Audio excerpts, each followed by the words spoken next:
Hey guys, I'm your host, Tara A. Devlin, and welcome to this week's episode of Kowabana, true Japanese scary stories from around the internet. The latest book in the Deikan series, Volume 3, is now out. If you'd like to learn more about some of Japan's most haunted and dangerous spots, then this is the book for you. You can find all sorts of abandoned shrines, hospitals, parks, and even lesser-known places you wouldn't even think could be haunted. That's Deikan, the Most Haunted Locations in Japan, Volume 3, out now. This week, we're looking at various terrifying tales of the sea. What really lurks out there? Is it truly as safe as it looks? And when someone tells you not to go there, perhaps you should heed their warning. First up, two friends receive a warning from one of their grandfathers not to visit a particular spot on the beach. When they spot some other fishermen already there, however, they soon understand why. Find out in Local Rule.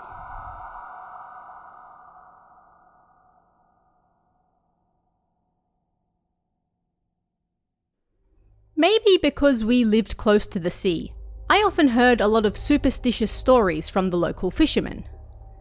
You mustn't go fishing around the start or end of Obon. You mustn't go into the sea or rivers.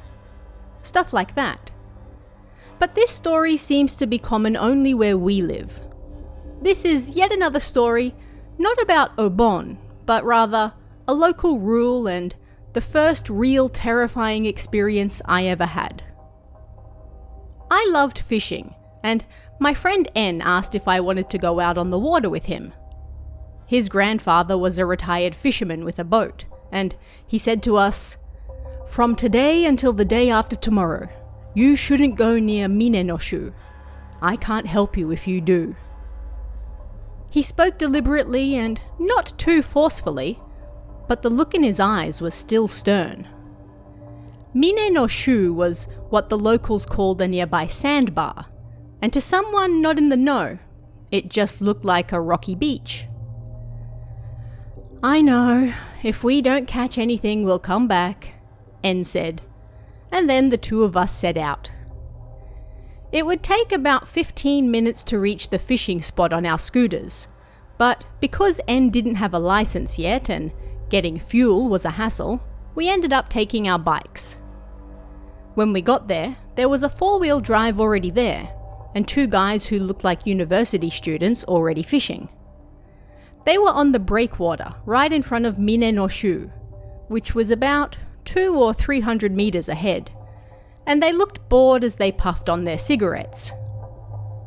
We kept some distance from them and went to our usual area to start fishing.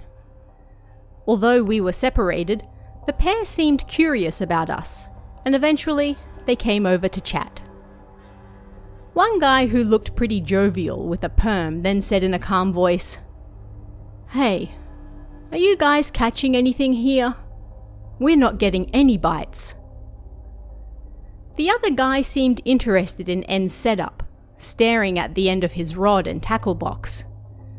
We chatted about this and that, and they even gave us some canned coffee. After chatting for a few minutes, it became clear that their setup wasn't any good for this location. We knew that the fish they were after were right there in Minenoshu, but their equipment wouldn't be any good there. In thanks for how kind they were to us, we told them where they should go in Minenoshu. At the time, we didn't think about what N's grandfather had said. It wasn't like they were children. They were university students. They were already grown up. And if we didn't catch any fish that day, N and I were planning to go there as well. "Thanks, we'll head over there right now," they said, packing up and putting their stuff in the car before leaving. I didn't think they'd actually catch the fish they wanted, but I was satisfied that I'd at least increased their chances of doing so. "And if it looks like you won't be able to catch any, we can come and help, maybe," N said as he drank the coffee they gave him. 20 or 30 minutes later, we saw the pair walking along the shore of Minenoshu with their fishing rods. A short while later, they waved at us. N waved back. "Looks like they caught something," Anne and I were busy with fishing ourselves, so before long we forgot about that pair. Then, as the sun began to set, we realised the sky had gotten cloudy. The grey sky reflected on the water wasn't exactly very pretty. As I changed the water in the bucket we had tied to a string, En suddenly pointed to Mine no Shu. Huh? Look! Look! What? I looked over as I pulled the bucket through the water. From where we were, that pair seemed to be standing on the water, and they looked to be further out than before. They were like dots in the distance, getting smaller and smaller. But rather than moving further out, it looked like they were sinking into the water. In fact, we could only see their top halves. One of the dots seemed to turn around, and although it was hard to tell, it seemed like they were trying desperately to get back. The other remained facing the other direction, and I think both En and I then remembered what his grandfather had said before we left. We quietly put all our stuff away and kept watch over them. One was nothing more than a head, and then finally, he disappeared under the water. It's just like Grandpa said, En muttered absent-mindedly. Neither of us yet owned a cell phone at the time. We couldn't do anything. The one guy who seemed to be coming back fell into the water several times. Then I watched as what looked like numerous white hands reached out of the water and pulled him down. En saw it too. He poked his head back out 3 times, but the grey waves crashed over him, hiding the university student who had given us the canned coffee. En and I were both stunned. Perhaps only 3 or 4 minutes had passed. At best, maybe 10. At any rate, I got back on my bike, rode to a nearby house, and then called the police and emergency services. En stayed behind to watch. I don't remember much of what happened after that, but the police and fire department showed up to ask some questions, and then we went home. If anything happens, we'll call you, so please tell us your phone numbers, someone from the fire department said.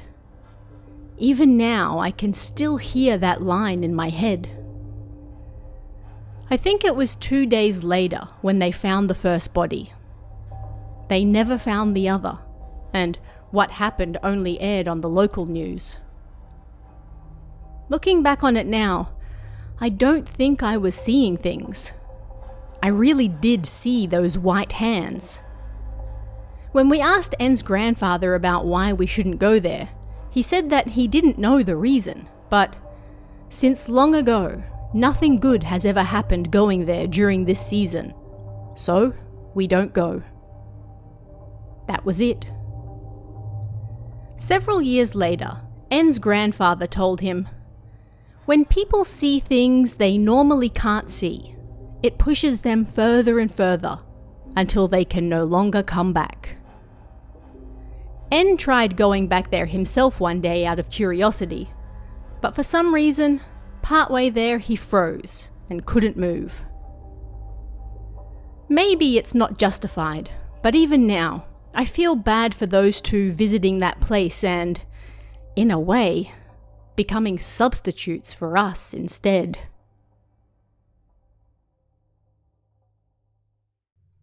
A young boy goes fishing with his grandfather one night, but it seems they may have run into something that's about to make their night a lot more dangerous.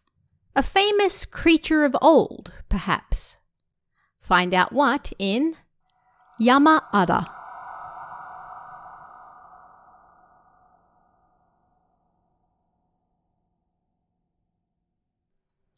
I think it was during the summer holidays when I was in the 4th or 5th grade of elementary school. My parents weren't getting along, and so I stayed at my father's family home for a few weeks. My grandparents were both kind to me, so I didn't feel sad. My grandfather especially took great care of me because I liked fishing. Apparently, my father didn't. Today, let's go to the harbour early in the morning. Tomorrow, let's go to the rocky beach in the evening. He taught me all the secrets of fishing at various locations. Aki, you're quite good at this, unlike your father Take, he said with a smile. That made me happy as well. I came up with all sorts of ideas by myself and tried them out, so I was a natural at fishing. One day, I went night fishing with my grandfather. It was a location we'd been to numerous times before, so I felt like I knew it well. I got ready right away and tossed in my line. Then, the two of us sat on our cooler boxes and ate the rice balls my grandmother made for us. The moon was just shy of being a full moon, and the breeze was cool. It's a little bright tonight. We might not get many bites, my grandfather said. But there were constant nibbles, and in the end we caught a large eel, a black sea bream, and an absolutely massive mud crab. I was so busy catching them that I couldn't even eat a second rice ball. But after 9 p.m, suddenly the fish stopped biting. Then I smelt something strange and sickening. Gramps, do you smell that? I asked. Aki, don't speak until I tell you to, okay? And if someone talks to you, do not turn around, he said. Then he whispered, okay? Just do as I say. I gave a small nod, and behind me, I heard footsteps. It seemed they were walking through the grass to get closer to us. And as the footsteps got closer, the strange smell got stronger. Wow, you've caught a lot, a hoarse voice said. It was a strange voice, like a child who had caught a cold. Why don't you fish with me tonight? How about it? My grandfather stared at the water as though he couldn't hear anything. I was terrified, but I stayed quiet and stared at the water as well. Huh? And who is this? The voice was directly behind me. I could hear something sniffing like a pig as it got closer to me. The smell was so bad that I wanted to throw up, but I held onto the fishing rod tightly with both hands and endured it. He's still small, but he's good. Hey, why don't you join me tonight? The voice was directly behind my right ear. My body went stiff, getting ready for someone to place their hands right on my shoulders. I was so scared that I wanted to cry, but I did my best to remain quiet. My grandfather then took a cigarette out of his tackle box and lit it. He then made a big show of blowing out the smoke, and after a few coughing sounds, the presence behind me suddenly vanished.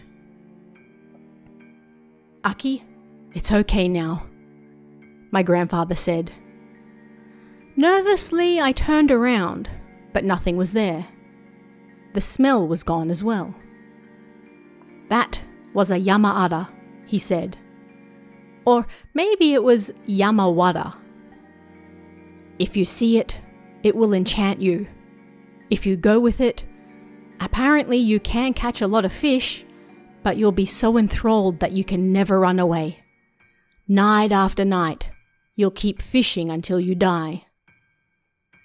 Is it a yokai or a ghost or something? I asked.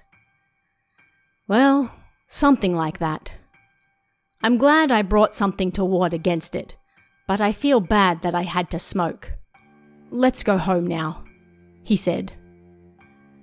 As we walked the narrow path back to the truck stopped by the shore, I asked my grandfather a question.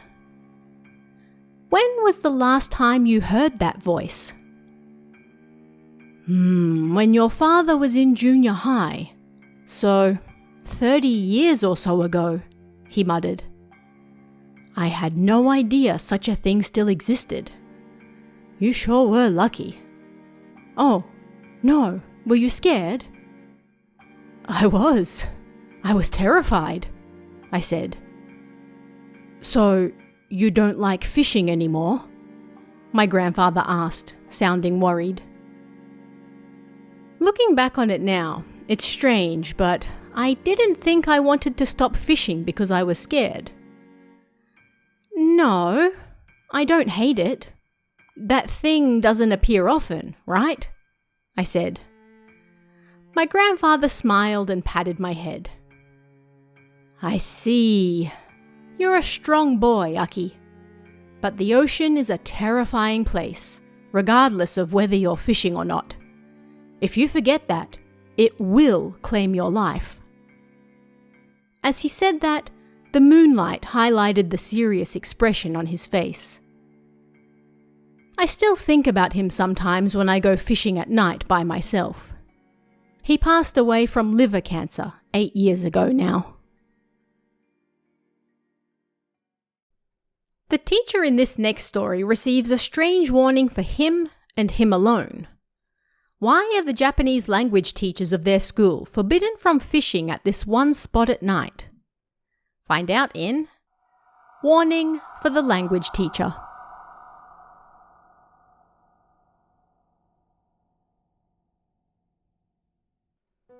I used to work as a Japanese language teacher at high schools. I started work at a particularly old school, and there was a rather senior teacher who had been there for around 30 years.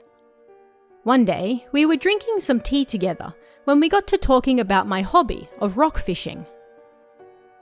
"Japanese language teachers must never go fishing by the sea over there," he said, giving me a strange warning. I asked him why, but he wouldn't say. I persisted, however, and I was able to learn the following piece by piece.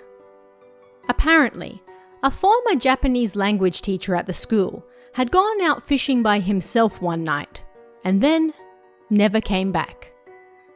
They looked everywhere for his body, but they were unable to find him. So in the end, they brought his beloved dog to the area where he used to fish. There, they looked together, and the dog finally led them to his body in the water by the tetrapods. It did not look like it had been a pleasant death. At this point, it sounds like a fine story about a beloved, loyal dog. But although my elderly colleague told me that much, he still refused to say why Japanese language teachers in particular shouldn't go to that spot by the water. He never said anything like this to the maths or science teachers. Only me, the Japanese language teacher. "You must not go." At the time, I was rather young, so I didn't heed his warning at all and went out to fish at night by myself. But it wasn't like anything terrible happened. After that elderly colleague retired, and I forgot all about that story. After he stopped working, I heard he developed dementia, so there was no way he would be able to answer my questions even if I asked him again. You could say that whatever secrets he knew were now forever sealed away. I continued fishing at night after that, but then I heard something from another friend. Apparently, the Japanese language teacher who died, that story my elderly colleague told me, was actually the second case of a teacher dying. The first one was another Japanese language teacher who died 10 years prior to that. Did my colleague know that and warned me so as not to create another victim? There's no way of knowing now. When I heard that, I immediately stopped fishing at night. Even during the summer, I packed up all my gear while it was still daylight. All the fishermen who were arriving for the evening catch looked at me curiously, like, "Aren't you going to fish now?" I didn't want to believe that I'd be next, but I was still honestly a little scared. And as I drove along the coast during the evenings, I thought to myself, I made it safely through today as well. As is the trend with these stories, a young shell diver is warned not to go to a particular area, but when she ignores that warning, she soon finds out why it exists. Find out why in The Island You Mustn't Go To.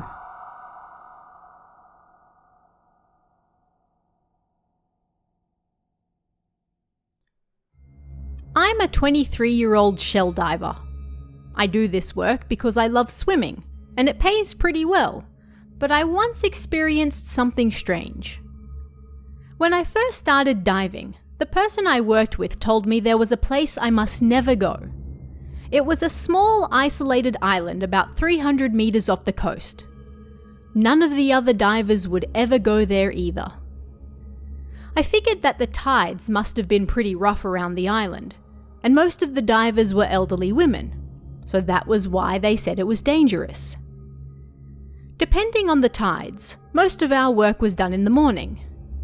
But one day, I was feeling especially good and thought I could keep going. So in the afternoon, I went diving again by myself. The waves were calm, so suddenly I thought to myself that I would check out that small island. Initially, I thought that the tide would be fast, but it wasn't, and I was able to get there easily. Man, that was so easy, I thought. I dove down further and found some large abalone and turban shells. People didn't often go there, so that was no doubt why they were still there. The abalone was around 30 centimeters, while the turban shells were 20. It was like a dream. Wow, this is like a treasure island, I thought, picking as many as I could. Then I found a rope coiled at the bottom of the ocean. Creeped out, I went up to the side of the island and found numerous Jizol statues there. What the hell? What kind of place is this? I thought. Huh? What was that? The voice then got clearer. Hey lady. I turned around and a boy of around 10 years old was standing there. I was wondering where on earth he had come from, so I no doubt looked quite surprised. But something wasn't right. I was too scared to talk to him, even though I wanted to, and despite being on a small island surrounded by sea, he was dressed in Western-style clothing. And he wasn't wet either. This is bad, I thought. And then he spoke. Hey lady, where did you come from? I was so scared that I wanted to scream, but no sound came out. My mouth just opened and closed like a fish. The boy continued talking. I want to go home, but I don't know how. My feet hurt. My head hurts. I'm hungry and thirsty. Can you help me, lady? This boy, who up until this point looked normal, then started to change as he spoke. When he said his feet hurt, they were now covered in blood. When he said his head hurt, his face was now covered in blood. When he said he was hungry, he got thinner and thinner. When he said he was thirsty, he wrinkled up like an old man. Crap, Kami-sama, Buddha, I chanted in my head. And then something snapped, and I could move again. I fell into the water like I was rolling, but unlike usual, I slowly sunk to the ocean floor. It was like I was being pulled down. What the hell? In the water, you don't have to do anything and you float. Normally, it was much harder to sink than it was to float. But in the end, I was pulled to the ocean floor. There, I saw a small cave, and inside it were some diving goggles and the remains of a skeleton. Instinctively, I knew it was the boy I'd just seen. I felt sad, and then the force pulling me down weakened, and I started to float. Once I reached the surface, things returned to normal and I swam back to the coast. Once I reached the shore, I left the abalone and turban shells I found with a vendor, and then I informed the police of what I'd found. When I got back to the vendor, a crowd had gathered and were going on about the big catch I'd made. I was surprised by the amount of money I received, but I went home feeling a complicated mix of happy and sad. That night, the woman who told me not to go near that island came to see me. I invited her in and put out some tea. "I told you not to go there, but you came back safe, so I guess it's all right," she said. "By the way, I heard you found some remains there. Did you find anything else?" I told her everything that happened. "So that was it," she said. Then she told me another story. One summer after the war, 3 boys were swimming in the ocean. Perhaps the waves were too high that day, however, as the boys got washed up on the island. But because of the waves, they were unable to send out a rescue boat for them as well. Then a wave washed over the island and tossed the boys back into the sea. One fisherman saw this and set out in his boat. He saved one boy, and then another. But when he tried to help the third, the boat collided with the island and then sank. The next day, the 3 boys and the fisherman were found dead. The rope on the ocean floor and the Jizo statues on the island were said to be from that time. The woman said that, long ago, she had seen a boy playing there too. The next day, the police set out to find him, but they didn't find a body. During Obon that year, I was a little scared, but I went back to the island on a calm day with that same woman. We lit some incense and held a small memorial service. And on the boat back, I could have sworn I heard a voice saying, "Thanks, lady." Ghosts don't just haunt coastlines and islands. It seems they sometimes like to scare those on ships as well. But who is this ghost and why is she seemingly haunting battleships? Find out in Battleships Mutsu and Tsukuba.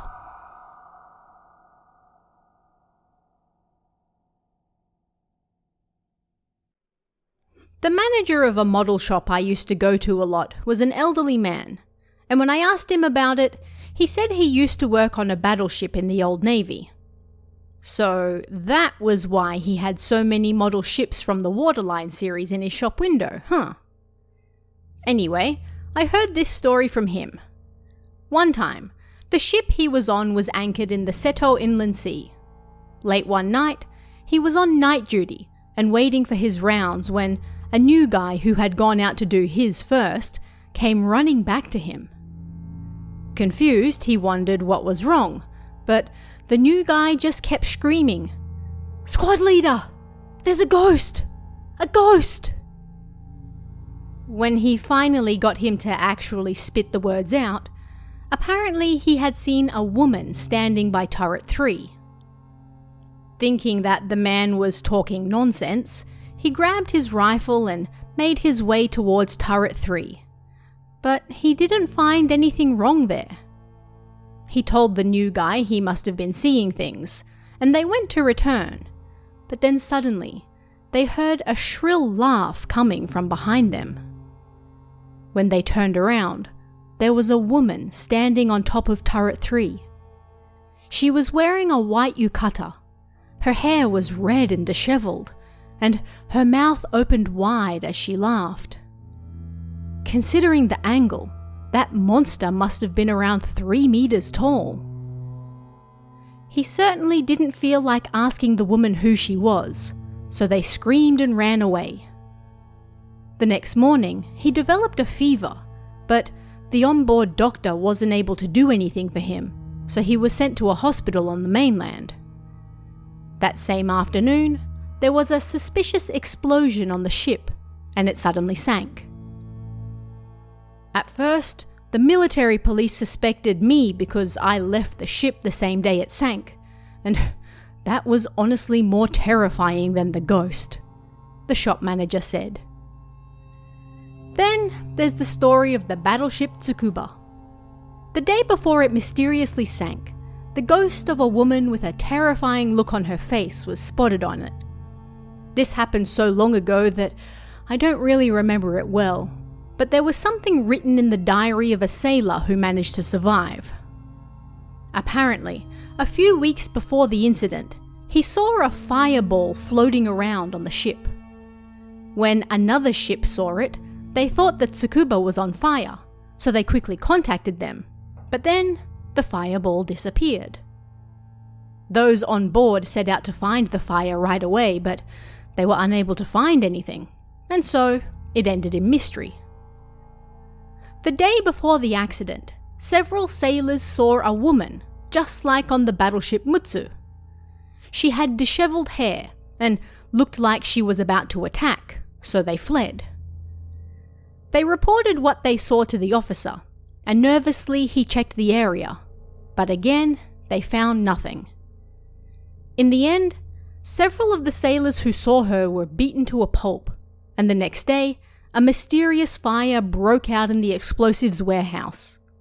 There was a large explosion, and the ship sank. The sailor who left behind the diary was on the deck or the bridge at the time, and he survived by being tossed into the water. When people warn you to stay away from an area, what are you to do? Why, visit it, of course. As the young boy in this next story does, but there's a reason these superstitions exist. Find out why in The Place You Mustn't Fish.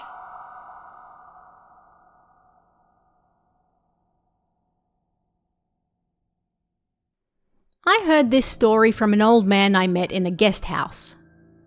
In his village, there was this one spot where nobody was allowed to go fishing.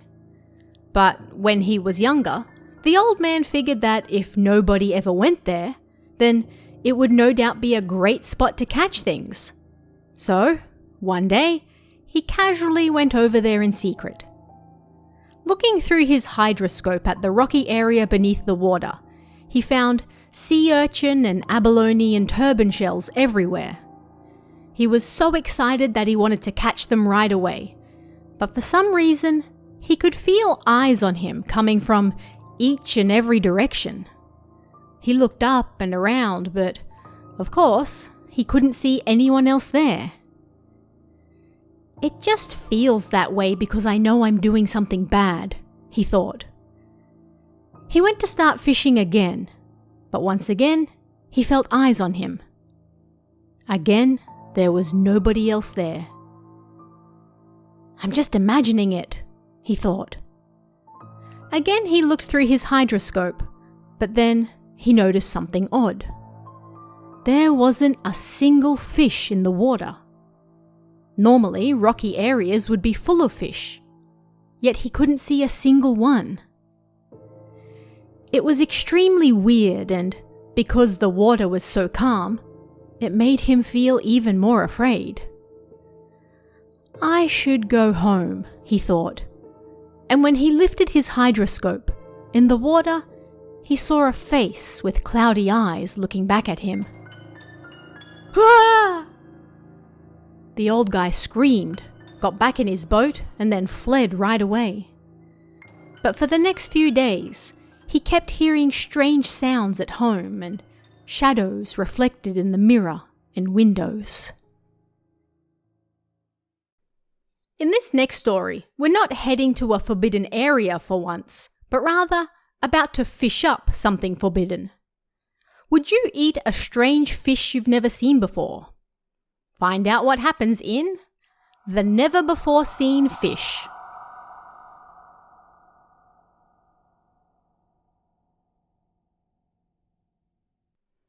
This isn't my story, but rather a story I heard from a fishing friend, an older guy I really respect by the name of Kei-san.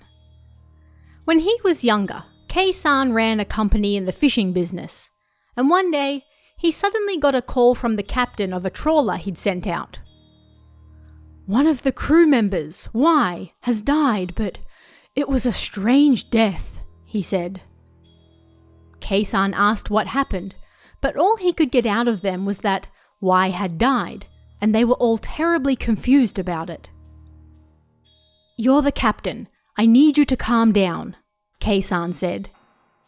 He then told him to go to the nearest port and he would meet him there. When he arrived, Y looked like he was peacefully sleeping. Because he had died on the ship, however, he had to take part in police questioning, and then they held an autopsy. As all of that was going on, Kei-san asked the captain and the ship's doctor what had happened. This is what they told him. Around lunchtime on the day he died, Y caught a fish they'd never seen before. It was pitch black, shiny, and huge. They'd never seen anything like it, and it was honestly kind of creepy, they thought. "Let's eat it," Y said, and then said about preparing it to cook. "Stop that, it's creepy," the other crew members said. But he ignored them and started cutting it. Then they all heard a weird sound coming from the fish, almost like a voice, going, "Kee!" Everyone got even more creeped out and told him to throw it back into the ocean. But still, Y didn't listen. The flesh of the black fish was white, and according to the captain, when it was cut open, it looked almost like a flounder. It looked delicious once it was sliced open, but having heard its weird cry, none of the crew members wanted to eat it. As such, Y was the only one who did. Y stuffed his face with the fish, muttering about how good it was the whole time. Everyone was still too creeped out to touch it though, so in the end, he threw the rest of the black fish back into the sea. The next morning, one of the crew members screamed, "Hey, look over there! Behind the ship!" The captain checked the ship's screw propeller and found the remains of that black fish stuck to it. "No way! It's stuck on the propeller," he thought. But that wasn't actually the case. The remaining half of the black fish was actually swimming alongside the boat, under its own power. How could a fish that had been halved and cleaned be swimming in the water? He thought. He was terrified, but then another crew member screamed, "Hey, Y's dead!" The captain rushed to the cabin Y was sleeping in, and there he found him lying in bed, shriveled up. He died looking like a mummy. The doctor determined that he had died of old age. Y was in his late 40s, but at his time of death, apparently he looked to be older than 100. They took a photo of his body, and then, while everyone was confused, they called Kei. The police asked the ship doctor if they could see the photo he took. Kei-san saw it as well, and apparently the body was so dried up that it could pass for an ancient Egyptian mummy, he said. Yet, when Y's body returned to shore, it looked perfectly normal. In the end, the autopsy determined that he died of heart failure, and the photo of his body looking old was returned to Kei. There was no way they could show them to Y's family and relatives, plus they were creepy and ominous, so Kei, the captain, and the ship doctor then burnt it. When I heard that story, it was pretty hard to believe. "Did that really happen?" I asked. It did. The captain, who now runs an aquatic products company, the ship doctor, who now runs a refrigeration company, and the police, apparently from Niigata, all saw the photo. There are things in the ocean that are beyond human control. Not all ghosts are dangerous, and sometimes they have another purpose for sticking around. The man in this next story notices a ghost that often haunts his fishing business. But what does she really want? Find out in The Tale of Keiko-san.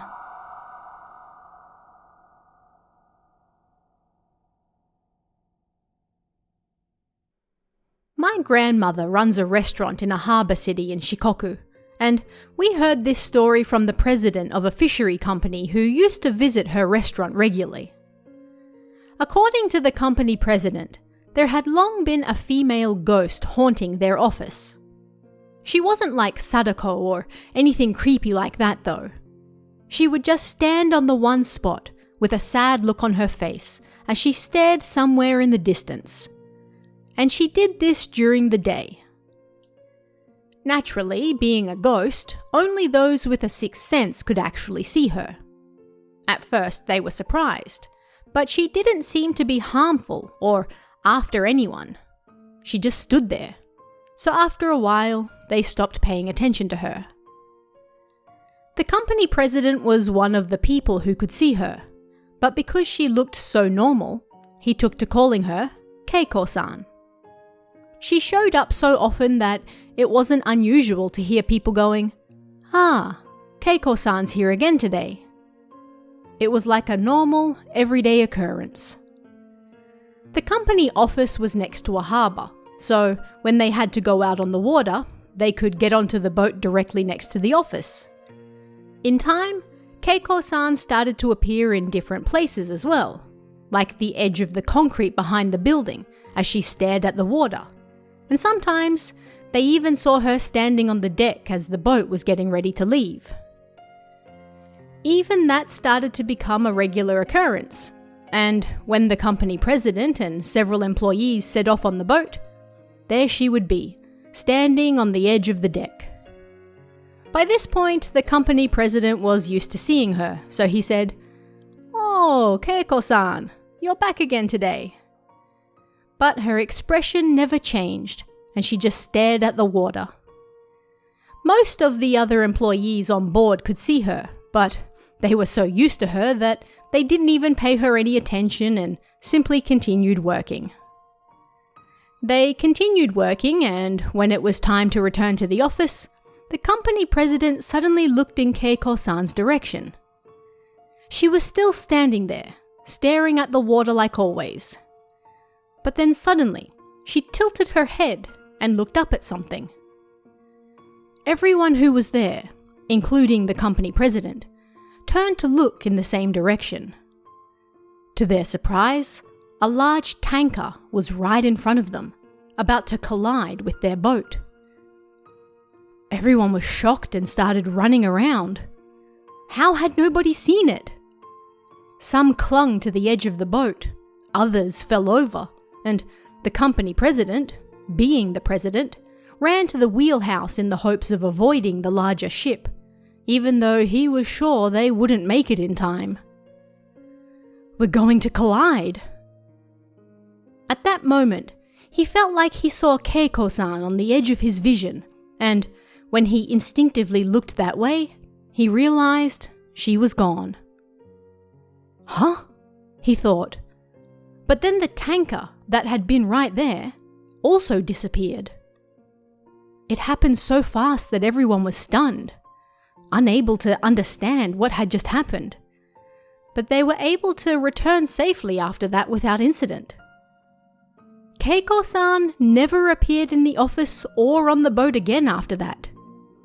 That inland sea was often full of boats and ships, so it was inconceivable that a tanker as large as that would have been there in the first place. Was it a mere illusion?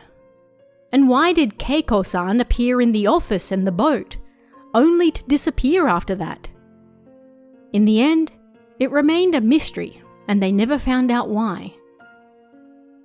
I heard this story from my grandmother when I was in elementary school or junior high, so maybe I don't remember some things correctly. Sorry if it wasn't that great. But when I think about Keiko-san standing there, staring at something in the distance over the water, I can't help but feel a little sad. Finally this week, a strange tale of footprints on a beach. Why do they look like they come from and then go back into the water? Why are they so large? Who could have possibly left them? And what does the owner of them want? Find out in Footprints Leading to the Sea.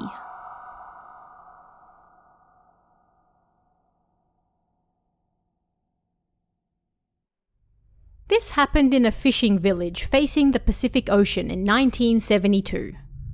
It was summer, and I was in elementary school. I was walking along the beach with a friend, a guy, and we were looking for things that had washed up on the shore, a favourite pastime of mine.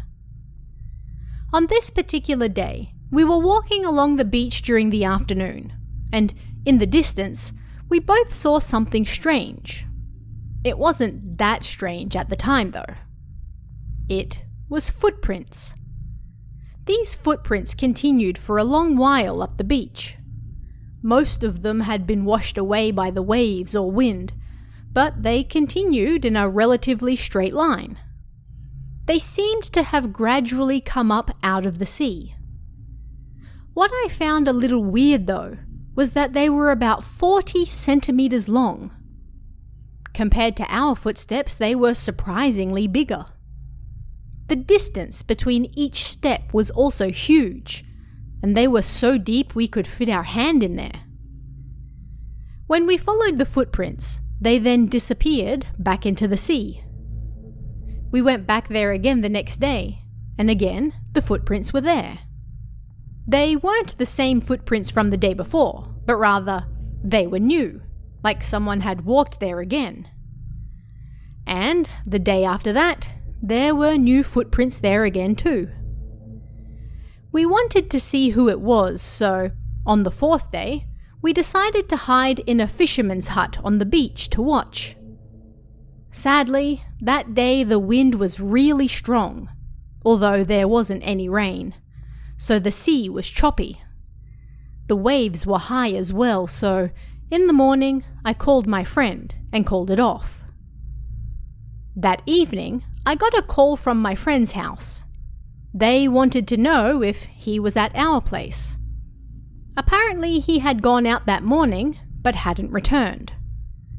The fire department and numerous locals set out to find him that night, but they never did.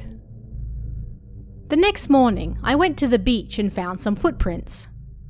They were much clearer than before. They came from the ocean, and then they went back into the ocean. You could clearly tell. I didn't try to figure out who left the footprints after that, and my friend was never found either. I told myself that he must have gone to the beach and then got swallowed by a big wave. That was it. The grown-ups weren't too happy with us playing at the beach after that, although I still went back around once a fortnight or so, and those footprints were still there, coming from the same spot and going to the same spot. But when I went back on a Sunday about 2 weeks after the summer holidays ended, they were gone. There were no more footprints on the beach after that. I still don't know how they relate to my friend's disappearance, but even now, it still remains fresh in my mind. A huge thank you and shout out to this week's Cummy tier members, Just Sawn and Emerald. It's thanks to your support, along with everyone else, that I'm able to keep doing this show, so thank you very much. Don't forget to check out Deikan, the Most Haunted Locations in Japan Volume 3, out on Amazon right now. And check out our merchandise store at kawabana.store. And if you'd like to chat about this week's stories, come and join us in the Kawabana Discord. You can find that link in the description or on kowabana.net. You can also check out our Patreon at patreon.com/Tara A. Devlin for exclusive bonus stories and extras, or our YouTube channel at youtube.com/KowabanaJapan for all sorts of Japanese horror you won't find anywhere else. Thanks guys, stay safe, and I'll see you again next time for even more Kowabana, true Japanese scary stories from around the internet. Want even more scary stories? Head over to kowabana.net for new translations every week. You can also join our Patreon for exclusive stories you won't find anywhere else. Head over to kowabana.net now.